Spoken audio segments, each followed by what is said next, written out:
Lunch box series டே 5 இன்றைக்கி லஞ்சுக்கு வந்து பார்த்திங்கன்னா புளியோதரை கோவில் ஸ்டைலில் கோவிலில் பிரசாதம் கொடுப்பாங்க தெரியுங்களா, அந்த ஸ்டைலில் செஞ்சுருந்தேன். நடக்கலை பருப்பு, உளுந்து பருப்பு, கடலைப்பருப்புலாம் வறுத்து தனியாக எடுத்து வச்சு கடைசியாக போட்டு கிளறினேன். நல்லா மதியம் வரைக்கும் நல்லா கிறிஸ்பியாக இருக்கும். சாப்பிட்றதுக்குமே செம்ம டேஸ்ட்டாக இருந்துச்சு. பாப்பாவுக்கு ரொம்ப பிடிச்சிருந்துச்சு.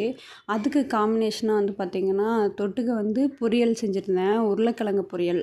உருளைக்கிழங்க வந்து பார்த்திங்கன்னா மிளகாத்தூள் எதுவுமே போடாமல் வெறும் வெங்காயம், கடுகு வெங்காயம் தாளிப்பில் மட்டும் உருளைக்கிழங்க வேக வச்சு தேங்காய் பூ போட்டு செஞ்சுருந்தேன். சூப்பராக இருந்துச்சு. அகிலனுக்கு குட்டி தம்பிக்கு வந்து ரொம்பவுமே பிடிக்கும். அவனுக்கு தகுந்த மாதிரி செஞ்சுருந்தேன். அதுக்கப்புறம் புளியோதரைக்கு ஆல் டைம் ஃபேவரெட் வந்து வெங்காய வடை. நான் வீட்டிலேயே செஞ்சுருந்தேன். வடை இல்லை, போண்டா டைப். கடலை மாவு, அரிசி மாவு, வெங்காயம், கருவேப்பிலை, மிளகாய் எல்லாம் போட்டு போண்டா வந்து வீட்டிலேயே செஞ்சுருந்தேன். அவ்வளோதான் இன்றைக்கி லஞ்ச். புளியோதரை, உருளைக்கிழங்கு பொரியல், வெங்காய வடை. வீடியோ பிடிச்சிருந்தால் லைக் பண்ணுங்கள். தேங்க்யூ.